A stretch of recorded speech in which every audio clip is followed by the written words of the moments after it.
Assalamu alaikum wa rahmatullah. Alhamdulillahi wa salatu alaiha amma ba'd. Alhamdulillah. Today we're going to discuss about a very important hadith. Basically, it is on asking the permission. Sometimes we knock on someone's door. Sometimes we want to enter someone's house, but there is a way, there is a manner we don't follow sometimes. Sometimes we just keep knocking on the door, but it is not the manner that Islam suggests us. So all these things regarding these kind of issues we will try to cover today within the hadith. And the hadith is Rasulullah sallallahu alaihi wasallam said, Al-Islam thalath, fa in udhina laka fadkhul wa in la farji'. I'm going to share the hadith with you. That will be easier for you to understand and to memorize.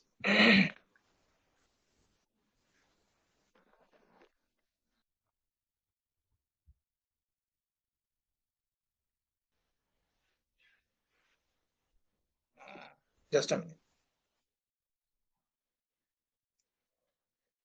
I think it's visible to you and you can see it. Asking permission. Yeah. Okay.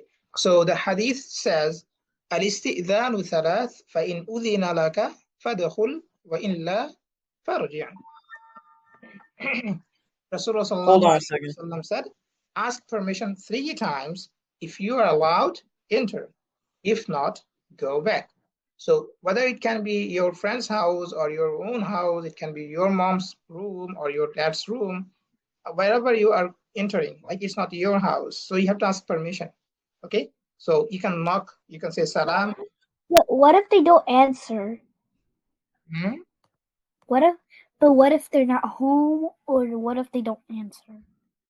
Like the man inside, he can say that, okay, I'm coming, or stay there, or come back later. So these are the responses you will get from that man inside. No, but what if the person there, if they live alone and they went somewhere else, but then you came and you knock, how are you supposed to know that they're gone?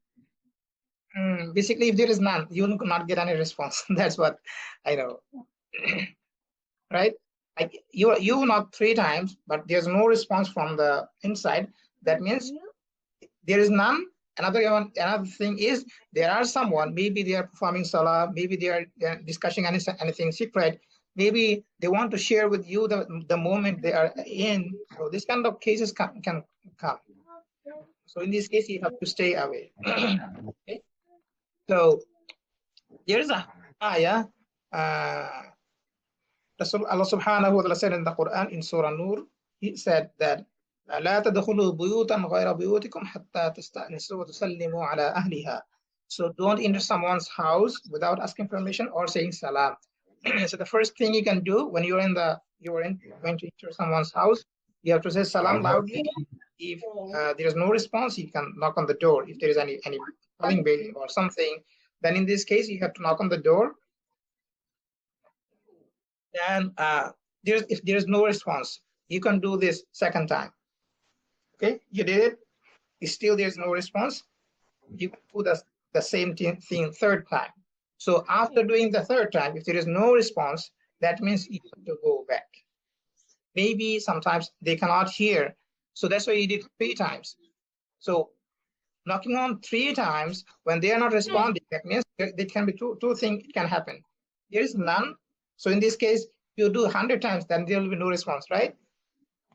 Another thing is, if there is someone, you know they are in the home, but they are not responding. That means they are doing something special. They can be performing salah, they can having a secret discussion, or they don't want to share this moment with you. So in this case, you just have to politely leave the home. Like you don't exaggerate in knocking. Like you are just keep knocking. No, don't do these things. Okay? Don't make the noise, Humaira. Who is making noise? Humaira or Shayan? My mic is muted. Shayan, Humaira is doing. It's Famid. Ah, Famid. Okay, well. So you have to ask permission for 3 times. If you are given the permission, if you are allowed, you have to enter. Otherwise, you have to leave. So from the hadith, we can understand 5 lessons. So read them. Shayan, read them. Go slow and read them. And Humar, listen carefully so that I can ask you the questions and you can answer me.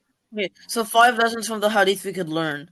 So number 1 is always ask before entering someone's room or house. You can knock or ask up to 3 times only. If no one answers, don't get upset. Just leave politely. Shayan, the first thing is we have to ask permission. Why? Because even if it is your mom's room, you have to ask permission as well. Why? Because she can be in a manner or in a state that it is too hot. Maybe he is in a situation. If you see her, then it will be something different. The situation can go wrong. So in this case, if it is your mom's room, you have to ask permission as well. Okay. Then next one. You can think that it is my home. If no one answers, my mom's don't home. get up. So don't think that it is my mom's house, it's my own. So I don't have to ask permission. It's not my friend's home that I have to ask permission. No. Every room or every house where you are going to enter, you have to ask permission. But what if it's your room? No permission needed. Oh. If no one answers, don't get upset. Just leave politely. Respecting people's privacy shows good manners. The Prophet taught us these manners to keep everyone comfortable. Okay, so you can knock or ask up for 3 times. So don't keep just knocking on that and knocking, calling. No, just do 3 times. If there is no response, just go back politely. Then if no one answers, don't go upset. Just leave politely. Okay, respecting people's privacy shows good manner. Like if you know there is someone in the house, but they are not responding, they are not opening the door, that means they don't want to have in the inside. So just leave them because they need some privacy. So you have to give this space to them. Okay. Then respecting people's privacy shows good manners. This is the manner Islam encourages us. So we have to do them. We have to carry this character in our life. Then Rasulullah sallallahu alaihi wasallam taught us 3 manners to keep everyone comfortable. These manners are to keep everyone comfortable. So if someone don't want to talk to you on any particular situation, don't try to talk to him.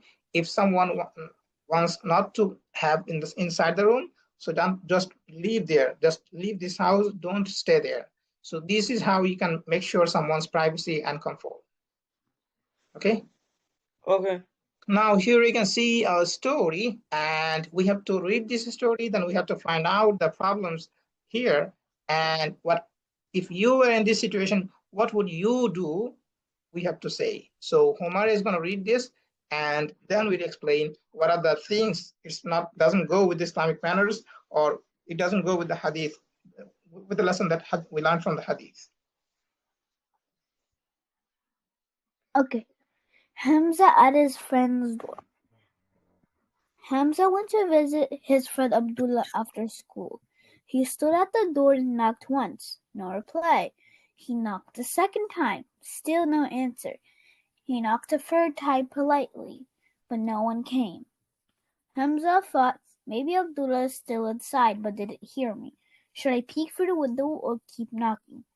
Then he remembered what the Prophet ﷺ taught, like ask permission 3 times. If you're allowed, enter.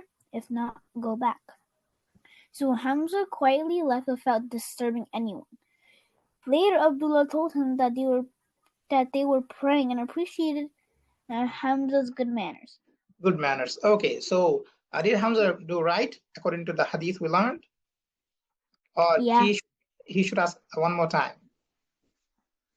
He did good. He did right. He did good. He followed the Hadith, right? Okay, Shayan, you think that if someone is not there's no response from the house, so can you look into the window? Or that is just breaking someone's privacy, which is not allowed according to the teachings of Prophet Muhammad. Plus, what if they're changing their clothes? Huh? What if they're changing their clothes and you just peek through? That's bad. It's kind of holes, like you'll find it is not to put your eyes there, because Rasulullah sallallahu alaihi wasallam, if someone tries to look inside the house with any kind of hole, that I would be someone who will cheat on his eyes. So this hadith we will learn in the next class, inshallah. So if someone tries to do so, what can be our response? And this shows how Islam ensures someone's privacy and comfort.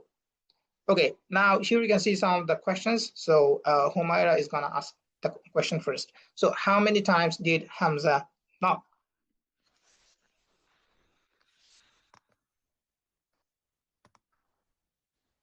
Hamza knocked 3 times. 3 times. So can we do just one more or one less?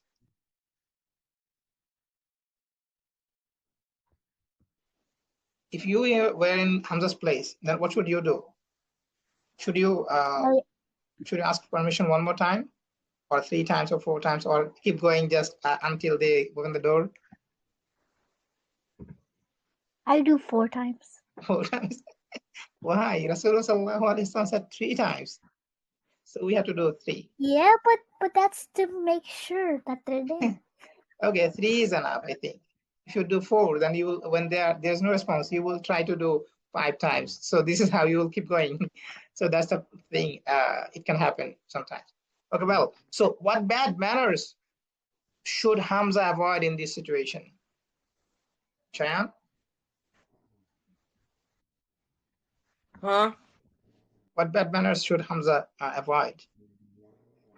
The manners Hamza should avoid is invading the person's privacy and knocking on the door 3 times. If they do not answer, then do just leave politely. Maybe they're not in the mood or something else. Just give them privacy. What can we learn from Hamza's action? Umaira? We can learn from Hamza's actions is that we should always be polite to someone's house and their privacy and never disrupt anything that's special inside their home, like prayer. Okay, so we have to apply these lessons in our daily life as well. When we are in someone's house, we have to knock once. If there is no response, then second time, no response, then third time. If there is no response, then we have to go back politely. So this is what we have learned from the class today, and I hope it's enough for today. So see you tomorrow for the next session, inshallah. So jazakumullah khairan. Assalamu alaikum. Wa alaikum assalam.